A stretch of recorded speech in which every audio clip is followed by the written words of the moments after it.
January 1945 over Honshu. The air is thin at 30,000 feet, too thin for comfort, too thin for error. A Japanese fighter strains upward, engine screaming past its design limits. Frost creeps along the canopy frame. The pilot's breath fogs inside his mask as the altimeter needle trembles. Below him, the islands of home fade into winter cloud. Above him, faint white lines cut the sky. Contrails, straight and steady, untouched by evasive movement. They are higher than expected, far higher. The pilot pulls back harder. The aircraft shudders. The engine coughs. Every meter gained costs fuel he cannot replace. And still the silver shapes ahead remain distant, moving with calm inevitability. They are not weaving. They are not rushing. They do not need to. For years, Japanese air doctrine taught that bombers could be intercepted before they reached their targets. That distance itself was a defense. But in this moment, climbing alone into air his aircraft was never meant to inhabit, the pilot understands something has changed. These bombers have come from farther than any enemy before, and they will go farther still. The lesson is arriving too late, but it is arriving with absolute clarity, leading directly into the world that produced this moment. The assumptions that shaped Japanese air defense. In the early years of the Pacific War, Japan did not imagine a bomber war over its homeland. Not because its leaders underestimated air power, but because their experience with it had taught them different lessons. Japanese military aviation had matured in China during the late 1930s. There, airfields were close, missions were short, bombers flew without heavy escort. Fighters emphasized agility, climb rate, and close-range combat. Victories came from precision, pilot skill, and aggressive interception rather than endurance. Range mattered, but only enough to reach the battlefield and return. This shaped everything that followed. By 1941, Japanese fighter doctrine rested on a core belief: the enemy would always have to come close first. Carriers, island chains, and vast ocean distances appeared to guarantee warning time. Even if an attacker reached the home islands, it would do so exhausted, vulnerable, and within the reach of defending fighters launched from nearby airfields. Japan's early successes reinforced this confidence.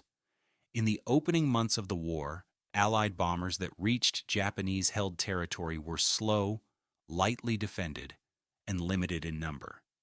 Interceptions worked. Losses were acceptable. Air defense appeared manageable. But these encounters created a dangerous illusion. Japanese planners evaluated bombers based on speed and maneuverability, not endurance. Aircraft like the Mitsubishi A6M0 were masterpieces of range and agility, but they were designed for offensive reach, not prolonged high-altitude interception. Armor and heavy firepower were traded away to extend operational distance across the Pacific. The assumption was simple: the battle would be decided before bombers ever reached Japan itself. Even defensive planning followed this logic. Airfields were positioned to support fleet operations and island defense, not sustained homeland interception. Radar coverage existed, but it was fragmented and limited. Fuel reserves were calculated for operational sorties, not daily scrambles against long-range threats. Pilot training emphasized dogfighting over endurance, or instrument flying at altitude. The home islands themselves were considered a final shield.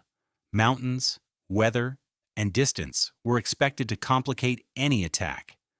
Japan's leadership believed that even if an enemy developed a bomber capable of reaching the homeland, it would arrive alone or in small numbers, easy prey for interceptors launched from nearby bases.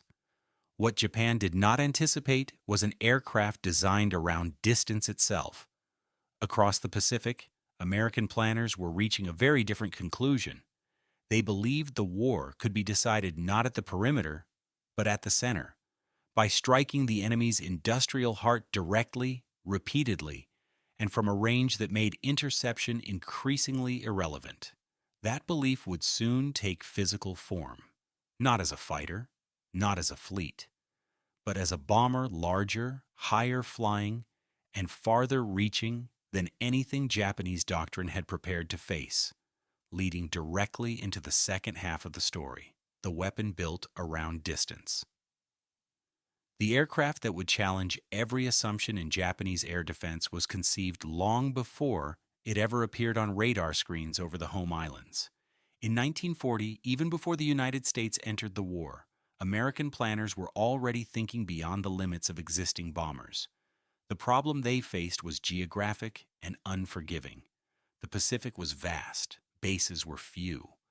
Any bomber meant to strike Japan would have to fly farther than anything that had come before, carry heavy payloads, survive long missions, and return without relying on forward fields that might not exist. The answer was not incremental improvement, it was scale. The Boeing B-29 Superfortress was designed around a single principle: range with consequence. Everything else followed. Pressurized crew compartments allowed sustained flight above most fighter ceilings. Massive Wright R-3350 engines were built to haul heavy loads across oceans. Defensive armament was centralized and remotely controlled, allowing the bomber to protect itself without sacrificing altitude or formation integrity. It was the most expensive weapons program of the war, more costly than the Manhattan Project at certain stages. And it was protected by secrecy so tight that even many American commanders were initially kept in the dark. Japanese intelligence did not grasp the scope of what was coming. Early reports of a new American bomber filtered in during 1942 and 1943, but they were fragmented. Estimates of range varied wildly. Altitude capabilities were often underestimated. The idea that such an aircraft could operate in large numbers, day after day, was dismissed as impractical. Then came the geography. At first, the Americans attempted to use bases in China, flying B-29s from airfields supplied over the Himalayas. These early missions were limited and costly, but they proved something crucial: Japan was not unreachable. Even at the edge of logistical feasibility, bombers could appear over industrial targets and disappear again. The true turning point came in mid-1944 with the capture of the Mariana Islands, Saipan, Tinian, and Guam. For the first time, the United States possessed airfields within direct range of the Japanese home islands, supplied by sea, protected by fleets, and capable of supporting sustained operations. From these islands, distance ceased to be a barrier. Japanese air defense planners understood the danger immediately, but not fully.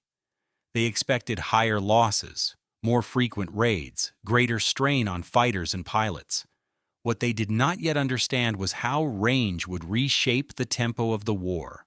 Bombers would not strike occasionally. They would return, again and again, at altitudes where interception was uncertain and fuel margins were thin. When the first large B-29 formations appeared on Japanese radar in late 1944, operators noticed something unsettling. The tracks did not originate nearby. They did not fade quickly. They stretched back far out over the ocean, beyond any distance Japanese planners had considered tactically relevant. For Japanese pilots waiting on cold runways, engines idling, the realization was beginning to form. The enemy was no longer approaching the homeland. The enemy was already within reach, setting the stage for the first direct lessons learned in the air. What Japanese pilots encountered in the air. For Japanese fighter pilots, the first lesson came not from combat, but from physics. Most interceptors defending the home islands were not designed for sustained operations above 30,000 feet. Reaching that altitude was possible, but remaining there was another matter entirely. Engines lost power in thin air. Controls became sluggish. Oxygen systems strained to keep pilots conscious during long climbs that consumed precious fuel before a single shot was fired. When B-29 formations appeared high above Japan, pilots found themselves racing a clock they could not see. Every minute spent climbing reduced the time available for interception. Many engagements ended before they began, not because the bomber escaped, but because the fighter could no longer remain at altitude. Pilots learned quickly that altitude was no longer just a tactical advantage, it was a gatekeeper. Those who reached the bombers did so exhausted, operating aircraft already near their mechanical limits, and above them, the superfortresses flew steadily onward. The second lesson was quieter, but just as unforgiving.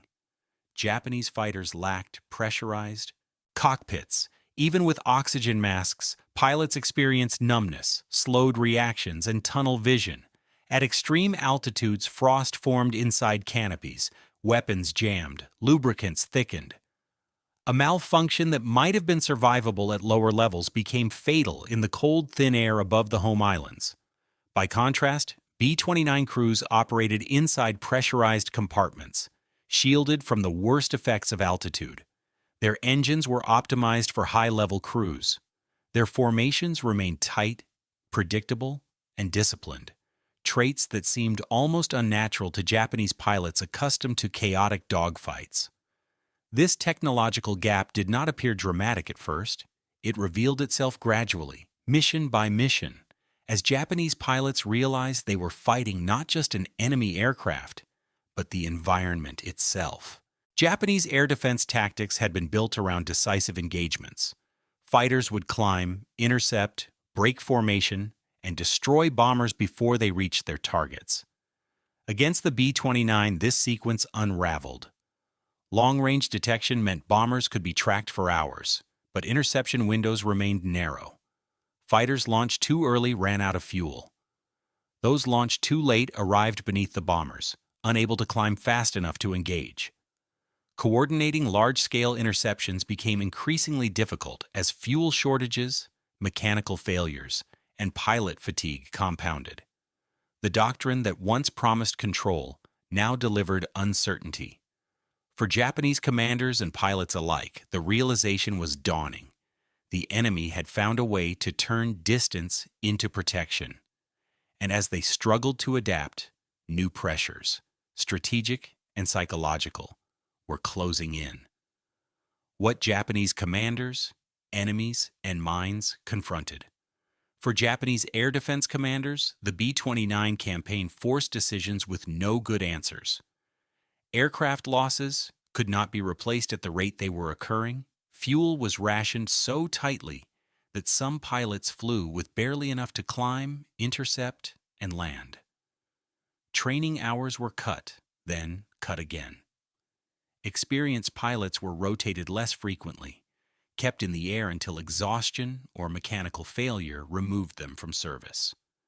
Commanders attempted tactical adjustments, head-on attacks, massed climbs, timed launches, but every solution demanded resources that no longer existed in sufficient quantity. Each intercepted bomber risked the loss of a fighter that could not be replaced. Each failed interception exposed cities that could not be defended twice. Leadership began to shift from confidence to calculation. Not how to stop every raid, but which raids could be contested at all. From the American perspective, the B-29's range was not incidental. It was deliberate. American planners understood that Japanese fighters were optimized for short-range interception and close combat. By staying high and flying long, B-29 formations forced defenders into a reactive posture. Bombers could choose routes, altitudes, and timing. Fighters had to respond with limited fuel, aging aircraft, and pilots already at the edge of endurance. The bombers did not need to outfight Japanese interceptors. They needed only to outlast them. Range meant options. It meant returning even after partial damage. It meant striking targets deep inland without reliance on forward bases. With each mission, the Americans refined their approach, noticing where interception was strongest, where it was weakest, and how Japanese defenses shifted under strain.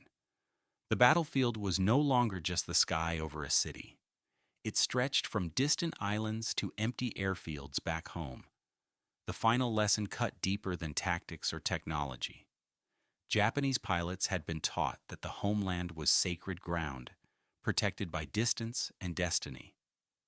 Seeing enemy bombers arrive with regularity, sometimes unopposed, shattered that belief.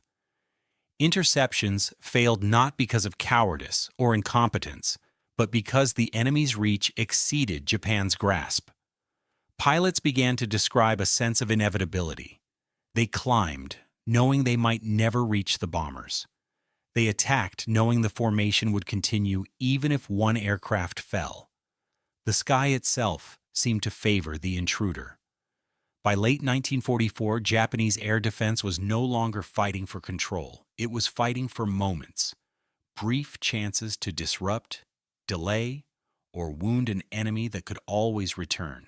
Those moments would soon converge in a series of raids that forced the final lesson into undeniable clarity. When range became the decisive weapon. By the end of 1944, the confrontation between Japanese air defense and the B-29 had moved beyond theory. It was now a test measured in losses, fuel gauges, and burned-out engines. Large-scale raids began to arrive over the home islands with growing regularity. From the Mariana bases, B-29 formations flew missions that lasted more than 15 hours round trip, an endurance feat Japanese planners had once considered unrealistic. They approached from multiple directions, adjusted altitudes mid-mission, and returned along routes that complicated interception planning. Japanese radar stations detected the raids early, but early warning no longer guaranteed engagement. Fighters scrambled, climbed, and scattered, often arriving beneath bombers already crossing the coastline. Some pilots reached altitude just long enough to fire a single pass before fuel limitations forced them to break away. The lessons were brutal and immediate. Aircraft such as the Ki-43 and early Ki-44 struggled to climb fast enough. Even newer interceptors like the Ki-84 faced engine reliability problems at extreme altitude. Pilots reported weapons freezing, controls stiffening, and vision narrowing as they strained to align head-on attacks against tightly spaced formations. When contact was made, it was often fleeting. B-29 defensive fire, coordinated through centralized fire control systems, created overlapping fields that punished close approaches. Fighters that lingered too long risked catastrophic damage far from any friendly airfield. Yet the most damaging realization came not from casualties, but from mathematics. Even successful interceptions failed to halt the mission. Bombers damaged or destroyed were replaced on the next raid. Japanese fighters lost in defense could not be. Fuel expended in fruitless climbs reduced readiness for the following day. Pilots returned exhausted, knowing they would be called up again with less preparation and fewer resources. The B-29's range allowed American commanders to absorb losses and continue pressure. Japanese defenders could not match that endurance. By early 1945, Japanese pilots understood that the bomber itself was not the true threat. The threat was its ability to appear, again, unchanged in purpose, relentless in schedule. That realization set the stage for a decisive shift in American strategy, one that would transform the nature of the air war entirely. The moment the sky no longer belonged to defenders, the shift came quietly, without ceremony, and with devastating effect. American commanders had learned from months of high-altitude raids. Weather over Japan was unpredictable. Jet streams scattered bomb patterns. Interception remained difficult, but not impossible. The answer was not to fly higher, but to change the rules of engagement entirely. In March 1945, B-29s returned at night. They came lower. They came in numbers. For Japanese pilots, the change was disorienting. Fighters optimized for climbing suddenly found themselves searching the darkness, engines burning precious fuel while radar struggled to track low-altitude formations weaving through clouds and city glow. Anti-aircraft fire filled the sky, but coordination faltered in the confusion. The bombers no longer needed altitude for protection. Their range allowed them to choose vulnerability on their own terms. At lower altitudes, incendiary loads replaced precision bombs. Wooden cities burned with terrifying speed. Fires created their own weather, rising columns of heat that disrupted interception even further. Pilots who did find targets were forced into chaotic engagements over infernos already beyond control. The lesson Japanese airmen had been learning since late 1944 now became undeniable. Range had given the enemy freedom, freedom to adapt, to return, to change altitude, timing, and tactics without losing strategic momentum. Fighters rose night after night, fewer each time. Fuel shortages grounded squadrons before they reached the runway. Training ceased to matter when pilots could not reach the enemy, or when the enemy no longer needed to avoid them.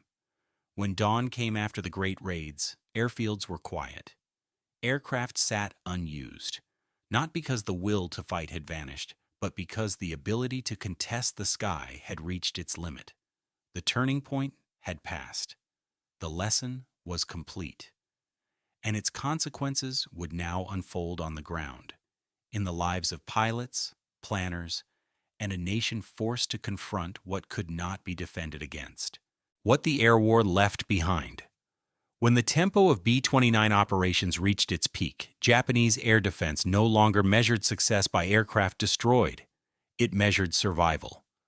Pilot losses mounted steadily through early 1945.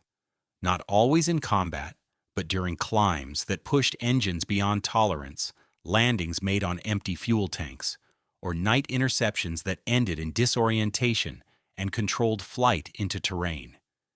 Each loss carried more weight than the last. There were fewer experienced pilots to replace them, fewer aircraft capable of sustained interception, and less fuel with which to train the next generation. Aircraft production could not compensate. Factories were damaged, supply chains fractured. Even when fighters rolled off assembly lines, they often lacked engines or fuel to fly operationally. Squadrons existed on paper, while airfields sat quiet, their readiness steadily eroding. The psychological toll was just as severe. Pilots described a shift from confidence to resignation. Missions were flown not with expectation of success, but with acceptance of limitation. Many understood that the enemy's advantage was no longer tactical. It was structural. Reports from air defense units became increasingly blunt. They identified the same problem again and again. Interception windows too short, altitudes too high, endurance insufficient. Attempts to mass fighters for decisive engagements failed under fuel constraints and mechanical attrition. Even successful engagements could not be sustained. By the spring of 1945, Japanese air defense was reacting rather than shaping events. Bombers arrived when expected, and sometimes when they were not. Fighters launched when possible, and sometimes not at all. The war in the air had become one-sided not because of a lack of courage, but because of an imbalance that could not be corrected within the time remaining. As the fighting slowed and the bombers continued, attention began to shift from the sky to the reckoning that would follow, where lessons once learned in fragments would be stated plainly in reports written after the fighting had passed. What Japanese pilots said when the war was over. After the surrender, Japanese pilots and air defense officers were questioned at length. The tone of these interrogations was not defiant. It was analytical. Many spoke with the calm clarity of men who had already reached their conclusions long before the war ended. Again and again they returned to the same point. The B-29 was not invincible, but it was unreachable often enough to decide the outcome. Pilots described how interception depended less on skill than on circumstance. If a fighter happened to be at the right altitude, with enough fuel, at the precise moment a formation passed overhead, damage could be done. But this alignment of factors occurred too rarely to matter strategically. The bomber's range allowed it to absorb isolated losses while maintaining relentless pressure. Several pilots emphasized how quickly fatigue accumulated. Long climbs followed by brief engagements, repeated day after day, eroded effectiveness faster than combat losses alone. Engines wore out, bodies wore down. Morale declined not from fear, but from repetition without progress. Commanders noted that once the Americans could choose when and how to strike, defense became reactive by nature. Range gave the attacker initiative. Altitude gave them time. Endurance gave them certainty. Some reports spoke candidly of regret, not for missed opportunities, but for assumptions made years earlier. Fighters had been built for agility instead of interception endurance. Training had emphasized individual combat rather than coordinated high-altitude defense. Resources had been allocated for battles at the edge of the empire, not for sustained defense of the homeland. In retrospect, Japanese pilots recognized that they had been fighting a future that arrived faster than expected. The lessons they learned were clear, but they arrived at a moment when there was no longer the capacity to apply them. And with those lessons recorded, the story moved beyond numbers and reports, toward a final reflection on what range, distance, and inevitability had come to mean in modern war. What range changed forever? The Japanese pilots who faced the B-29 did not lose the air war because they lacked courage, skill, or resolve. They lost it because the battlefield itself had changed. For the first time, distance no longer protected a nation. The sky was no longer a barrier that could be defended step by step. Range collapsed geography. It allowed an enemy to appear repeatedly, from beyond retaliation, and to return regardless of resistance encountered along the way. The B-29 did not defeat Japan through invincibility. It defeated Japan through persistence, through the quiet certainty that it could come back tomorrow and the next day and the day after that, while defenders grew weaker with each attempt to stop it. Japanese pilots learned this lesson in the most unforgiving classroom imaginable. They learned it climbing into thin air that stole strength before combat began. They learned it watching damaged bombers continue onward while their own fuel gauges fell toward empty. They learned it when tactics, skill, and bravery could no longer compensate for endurance they did not possess. This was not merely a defeat of aircraft, but of assumptions. Modern air warfare would no longer be decided solely by speed or maneuver. It would be shaped by range, logistics, and the ability to impose pressure without pause. The B-29 marked that transition with brutal clarity. For the men who rose to meet it, the lesson came too late to change the outcome. But for history, it arrived at exactly the moment when warfare itself was being redefined, leaving behind a sky where distance would never again mean safety.